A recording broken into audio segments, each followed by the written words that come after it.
ፊልሙ የሚጀምረው ታትሱ የሚባል በጣም ጠንካራና ምንም የማይፈራ ማፊያ የነበረን ሰው ያየን ነው። ከብዙ ተቀናቃኞቹ ጋር ተዋግቶ አሸንፎ ብዙ ክብር ያገኘ ቢሆንም አንድ ቀን ግን ያደረጋቸው ነገሮች በሙሉ ይጸጽቱትና ህይወቱን ቀይሮ ትዳር ይይዛል። ቀኑን ሙሉ ምግብ እያበሰለና ቤቱን እያጸዳ ከድሮ ህይወቱ የራቀ ምርጫን ይመርጣል። ሚስቱ ሚኩም በጣም ስራ ወዳድ ሴት መሆኗን እናያለን። ለሚስቱና ለሚያሳድጓት ልጃቸውም በየቀኑ ቁርስና ምሳ እየሰራ ይሸኛቸዋል። ከጓደኛው ጋር አንድ ላይ ሆኖ ከነዋሪዎቹ ብር ይሰበስባል። ብሩን የሚጠቀሙትም የመንደሩን ጽዳትና ሰላም ለመጠበቅ ቢሆንም ሰዎቹ ግን ታትሱን ሲያዩት ፊቱ ስለሚያስፈራቸው ይንቀጠቀጣሉ። አንድ ቀንም አዲስ ከገቡ ነዋሪዎች ብር ለመቀበል ሲሄዱ የማፊያዎች መሪ የሆነውን ሰው ያገኙታል። ታትሱም እንደ ማንኛውም ነዋሪ መዋጮውን ማዋጣት አለባችሁ ሲለው ሰውየው ያላገጠ ተው እንጂ ማን እንደሆነን ግን ታውቃለህ ይለውና እሱ መነጽሩን ሲያወልቀው ሰውየው በድንጋጤ ብሩን አውጥቶ ይሰጠዋል። ተቀብለውት ሲወጡም ለጠባቂዎቹ ከዚህ በፊት ሲያገኘው ነገር ፈልጎት እንዳስፈራራው ይነግራቸውና እዚህ መኖሩ እያስገረመው አሁንም ቢሆን ግን ስለፈራው ጥበቃውን እንዲጨምሩ ያዛቸዋል። የታትሱ ጓደኛም ስላገኙት ማፊያ ለአለቃው ሄዶ ይነግረዋል። አለቃውና ሚስቱ ኑሮ ስለተወደደባቸው ሱፐርማርኬት ውስጥ ጥበቃና ካሸር ሆነው ለመስራት ይገደዳሉ። በዚህ ምክንያት ለአዲሱ ሰው ምንም ትኩረት ሳይሰጡት ይቀራሉ። የታትሱ ቤተሰቦችም የሚያሳድጉትን እንስሳ ለሌላ ሰው ለመስጠት ይወስናሉ። የሚወስደውን ሰው ለመፈለግ ሲወጣም ድሮ የሚያውቀው ፖሊስ መሳሪያ የያዘ መስሎት ሲያባረረው ታትሱ ያመልጥና የማፊያው ህንፃ ውስጥ ይገባል። ጥበቆቹም አለቃቸውን ሊያጠቃ የመጣ ስለመሰላቸው ጥል ያነሳሉ። የብዙ ዓመት ልምዱን ተጠቅመውም ሁሉንም ዘርሯቸው በመስኮት ዘሎ ያመልጣል። በሁለት ፖሊሶች የተጀመረው ትርምስ ግን ወደ ትልቅ ነገር ያድግና ብዙ ፖሊሶች እሱም መከታተል ይጀምራሉ። በመጨረሻም ይያዝና ሽጉጡን ያወጣል ብለው ሲጠብቁት እንስሳዋን ያወጣታል። በዚህም ሁሉም ሰው ይገረማል። ችግሩን የፈጠረው ፖሊስም በስራው ስላፈረ ለምን እኔ እንዳሳደጋት አትሰጠኝም ይለውና ታትሱ ደስ ብሎት ይስማማል። ታትሱ ወደ ቤት ሲመለስም በጣም ደክሞት ስለነበረ ሚስቱ ሚኩም በቃ አንተ አረፍ በል እኔ ራት ሰራለሁ ብትለው መስራት ስለማትችል ኩሽናውን ታተራምሰዋለች። ምግቡ ደረሰ ተብሎ ሲቀምሰውም ጣዕሙ በጣም እንደሚያስጠላ ይደርስበታል። ልጃቸውም ቀጣይ ክረምት የት ሄደን የምንዝናናው? ታትሱም ጠላቶቹ በሙሉ ሊያደርሱበት የሚችሉትን ነገር ያስታውስና አይ በአሁኑ ምንም ሽርሽር ባንሄድ የተሻለ ይመስለኛል ይላቸውና ትንሽ ቆይቶም ልጃቸው የሆነ ድምፅ ሰምታ ስትወጣ በራቸው ላይ የተጣለ ልጅ ታገኛለች። ወደ ውስጥ አስገብተውትም ለፖሊሶች ደውለው ከወላጆቹ ጋር ለማገናኘት ይወስናሉ። ወደ ሱፐርማርኬት ሄዶ ዳይፐር ሲገዛ የአለቃው ሚስትና አለቃውም ከሚኩ ጋር ልጅ የወለዱ ስለመሰላቸው እንኳን ደስ ያለ በቃ ስንጨርስ መተን እናከብራለን እንዳሉትም ስራቸውን እንደጨረሱ ሊያከብሩ ሲሄዱም የኛ ልጅ አይደለም እኮ ቤተሰቦቹ እስኪያገኙት እንድንንከባከበው ብለን ነው ይሏቸውና ሁሉም አንድ ላይ ወላጆቹ እስኪገኙ ሊያሳድጉት ይስማማሉ። ታትሱም ከድሮ የበለጠ ደስተኛ ይሆናል። ልጁን ሲንከባከብ ይቆይና ከሌሎች ጋር ተቀላቅሎ እንዲጫወት ቢወስደውም ወላጆቻቸው እነሱን ስለሚፈሩት ጥለውት ሄዳሉ። ልጁ ማልቀስ ስለጀመረ ታትሱ ያባብለውና ለራሱ አግኝቶት የማያውቀውን ደስታ እንደሚሰጠው ቃል ይገባል። ወዲያውም ከትምህርት ቤት ይደወለትና የማፊያው ሰዎች አስተማሪዋን የማትፈልገውን ወረቀት ሊያስፈርሟት እየሞከሩ እንደሆነ ይነገረውና ወደ እርሷ ጋር ሄዳል። ሲደርስ ግን አስተማሪዋ እራሷ ስትጮህባቸው ያገኛታል።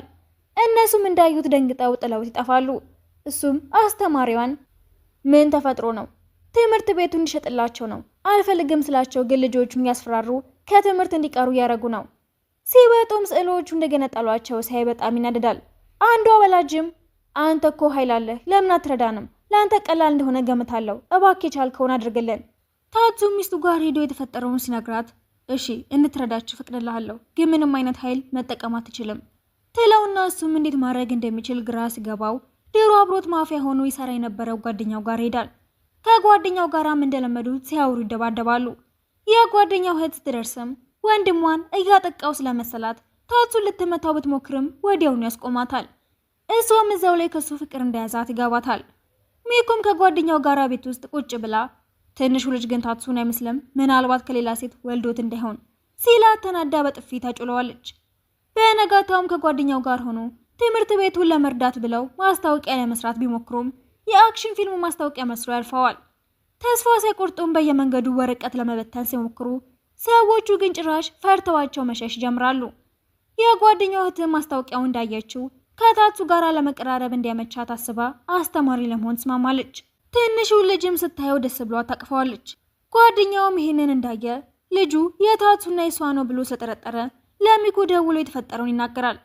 ማታ ላይ ሚኩ ጥርጣሬዋ ስላለቀቃት ጠዋት ልጁን ይዛ ትምህርት ቤት ለመሄድ ትወስናለች።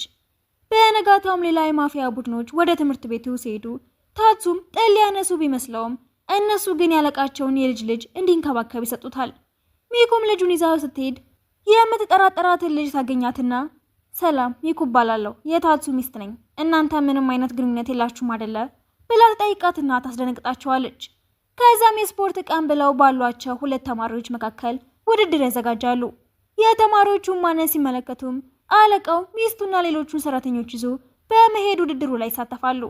ከብዙ ትግል በኋላ ሚኩ ታሸንፋለች። በህፃናቱ መሃል የተደረገ ውድድርም በሁሉም ላይ የደስታ ስሜትን ይፈጥራል። ማፊያውም ትምህርት ቤቱ እንደማይፈርስ ሲያስብ ይነድዳል።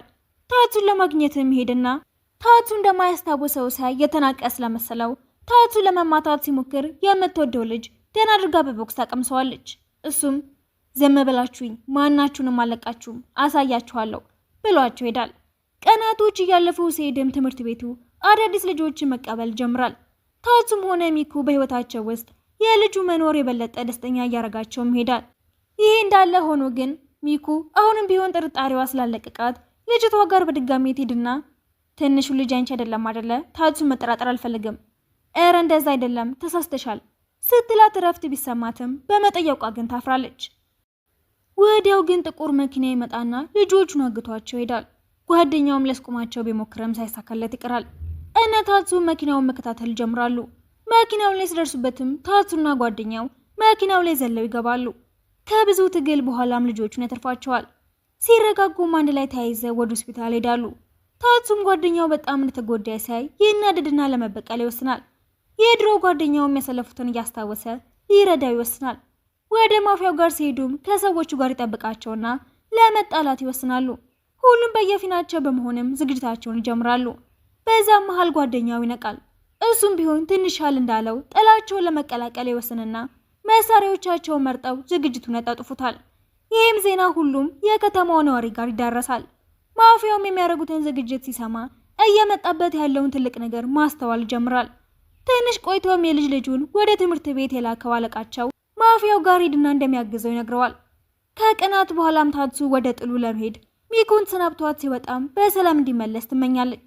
የማፊያው ሰዎችም ጥቁር ሱፋቸውን ለብሰው ወደ ቀጠሮ ቦታቸው ሲደርሱ የፍንዳታ ድምፅ ይሰሙና ደንግጠው ቢደበቁም ርችት እንደሆነ ሲያዩ ይረጋጋሉ። የባስ ብሎም ታቱና ጓደኞቹ በቀለም የደመቀ ልብስ ለብሰው ሲጨፍሩ ይመለከቷቸዋል።